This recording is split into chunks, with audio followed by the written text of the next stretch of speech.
testament to all the great drivers that have come out of there over the years that have come from those club programs. We don't have that strong club program in Southern California. I mean, we have 2 clubs for sure, but we don't have several like you do. And that certainly helps, but it is hard fitting all these races in, and you're going to step on people's toes, and it's not intentional. Or the comment I made the other day to somebody, they said, well, you did it on purpose. You scheduled this on purpose. And I said, of course I did it on purpose. And they said, well, how could you say that? And I said, you can do it on purpose and not be malicious. I mean, you schedule races based on your client base and the least amount of conflict with other client bases that maybe cross over. But that doesn't mean you didn't do it on purpose, but it certainly doesn't mean you did it maliciously. It's just the way it is.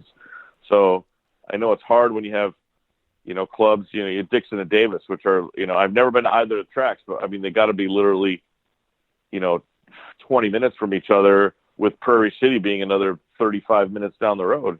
When you have 3 good clubs within an hour, you can drive from the 2 furthest ones. I mean, it's amazing.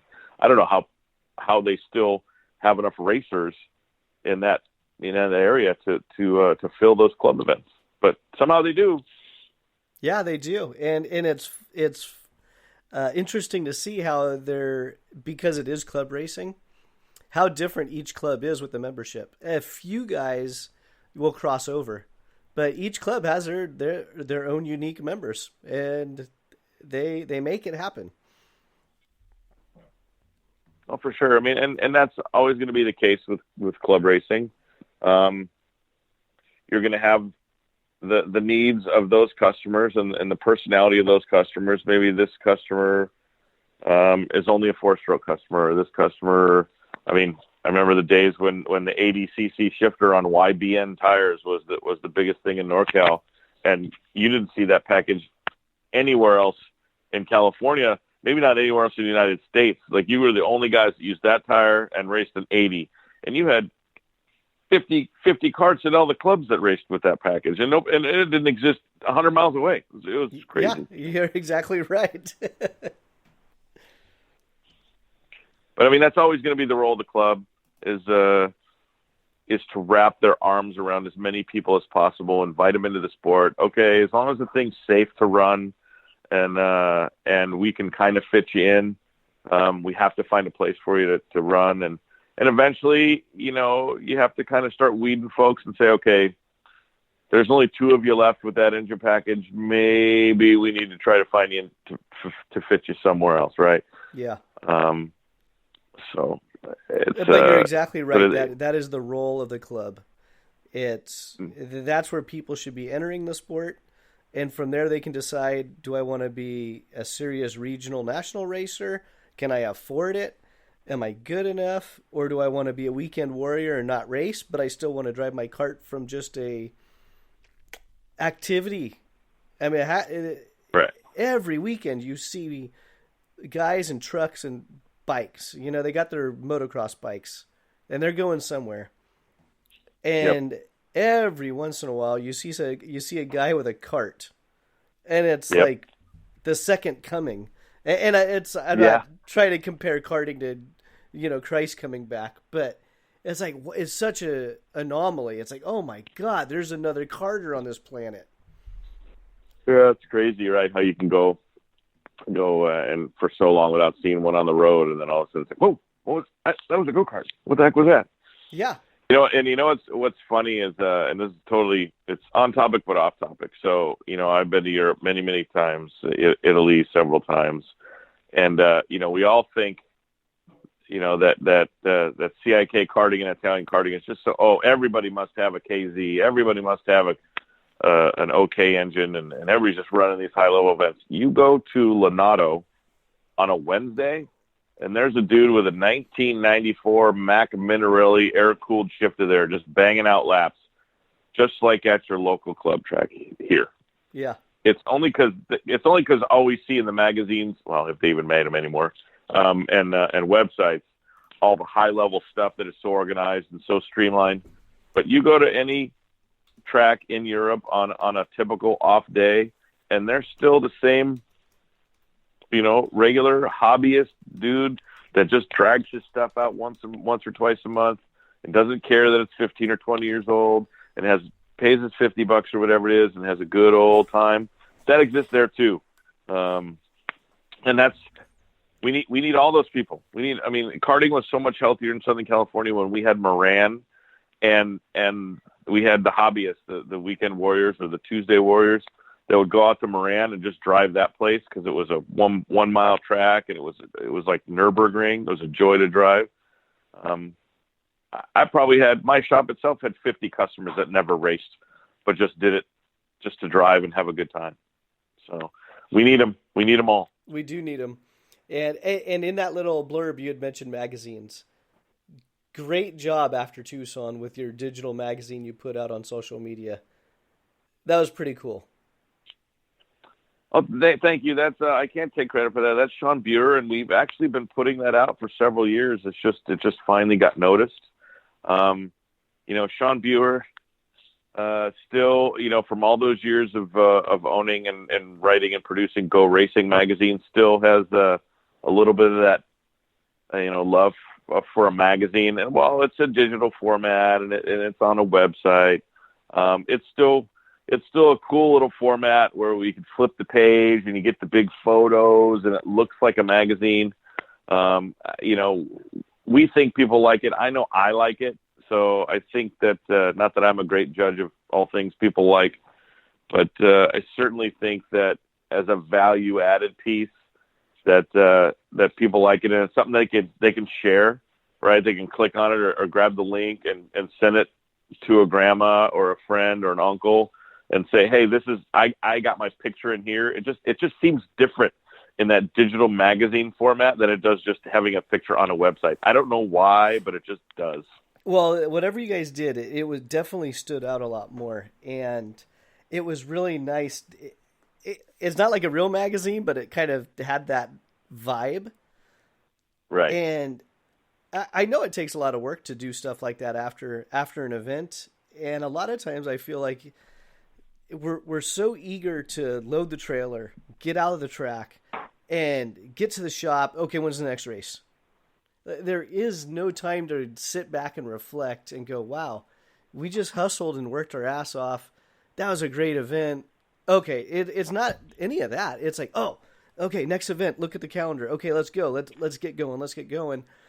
And when that magazine came out, I took about 10 minutes and just started clicking through. It's like, this is so cool. And some of the pictures I recognized from the social media posts throughout the weekend, and some I didn't recognize at all. And it was nice to see. So good job on that. We appreciate that. And Sean just sent me the proof for the one from CalSpeed tonight, about an hour or two ago. So I haven't had a chance to proof it yet, but it should be out in the next few days. So keep an eye on that. There'll be the CalSpeed digital mag will be up soon. Well, that'll be good. And let's see. So looking forward, we talked about Sonoma a little bit, and I do want to go over the dates with you again for the California Rock Championship because I want to update my NorCal Carter's calendar. But I'm pretty sure I'm tied in with the shifter guys. I got permission. I can confirm in the Masters class, Ryan Kinnear's flying out for Sonoma. Oh, that's good. That's good. Well, what's we just opened the entry yesterday, the day before, and the first couple of days you don't get much of it. I literally get 60% of my entries the last 4 days that it's open. It's crazy, right? Sounds about right. So the first few days it's pretty slow. So right now there's 4 entries on the books, right? But it's typical. What other promoter would say that? We only have 4 entries, but I'm not worried about it. It just is what it is. We opened it yesterday. But yeah, the exciting thing is, of the 4 entries, 2 are Sonoma locals that were not at either of the other 2 events. So now half of the entries on the board are brand new people again. Yeah. And neither of them, not only are they Sonoma locals that haven't raced challenge, they're Sonoma locals that have never raced challenge. So it's two more people that we're going to introduce our program to, and they've been around. One of them's been around, a long time, and the other one's a newer guy. But it's exciting when you see new names pop up, right? Because I get all the entries. They click across my email, and I'm like, oh, hey, that's a new name. I don't recognize that one. Yeah. So that was the exciting thing when for Cal Speed was, I think we rolled with 120 pre-entries. But we eventually hit 142, but we had 120 pre-entries. And of those 120 pre-entries, like 26 of them or something were people that were not at Tucson. It's like, holy cow. Yeah, that's great to hear. It's I don't know if you have anyone else that you want to name drop that might be coming. Like I said, I just have a tie-in with the shifter guys, and Jake French, I'm pretty sure, is going to make the trip back out. He's got to be looking pretty good in the championship after Cal Speed. Oh yeah, absolutely. Yeah, there's a few. I'm not going to name drop anybody, but there's somebody who's in the mix that is well known that has stated they're coming. I've been contacted by their team. They said he's coming. We'll see when the entry crosses my threshold, if he's really coming or not. And how my people get on my entry for you. It'll be yeah, for sure. It'll spark some interest. It's a good name for sure. It's somebody out of the ordinary. So. Okay, very cool. But yeah, I know that there's folks that are going to come to Sonoma just because it's Sonoma. I mean, the place. It's I've always called it the best piece of karting real estate in the country. I mean, aside from being a great raceable racetrack and everything else associated with it, it's a destination. So people like to go to Sonoma. Oh, there's nothing better than being on top of the hill. It's this time of the year. It's everything's green. It's not dried out, so the allergies shouldn't be that big of a deal. Yeah, and you look over the bay, green grass in the bay. Well, I call it the infinity kart track. So it's like those infinity pools that they make for wealthy people. Right? Exactly. The infinity pool that you just see the pool and then it just kind of falls off. Right, it's an infinity kart track. You're up on the plateau, and you look to your right, and you see the bay. You look to your left, you see Sonoma Valley. I mean, it's gorgeous. Yeah, that's a great way to describe it there. The infinity kart track. So do you want to get a shout out to any of your sponsors or supporters? Man, I'd love to get a shout out to all of them. I mean, they help us out in such a huge way. I mean, we wouldn't be able to do any of this without them. I mean, that's where the money for all the awards comes from. I mean, we spend, almost $10,000 just on our trophies every year.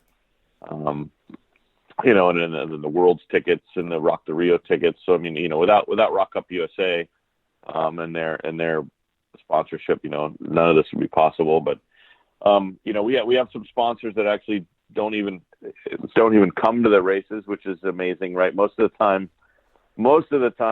sponsors are teams that want the good pit spots. Let's be honest, right? But we have Ownthal Racing Products and Acceleration that don't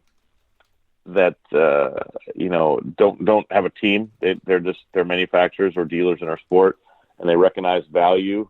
And they give us, products or certificates or what to help out. So they certainly help out. ROV helped us out. They gave at Tucson, they gave every non-shifter driver a brand new chain. They were coming up with this new extreme high horsepower chain, they called it. So every non-shifter driver, because they only made it in 219, it's a non-shifter chain.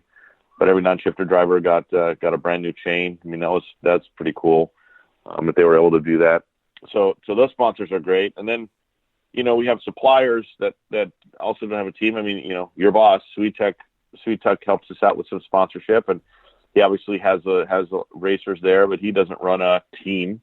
Empire Karts is the same. They bring their parts trailer out. They had a parts trailer out at Cal Speed. They're a class sponsor, but they were there, they had rain gear and they had rain tires and slick tires and, all the stuff you need. If a guy, guys needed numbers or, needed a gear or a chain. I mean, Francois there's done a great job. And then you get into the teams, you get into, Vemi Kart and Ron White and Ruthless, Ryan Ruth out of Phoenix, or Apollo Motorsports, which is Dowler family out of Edmonton, Canada. Pretty close, right?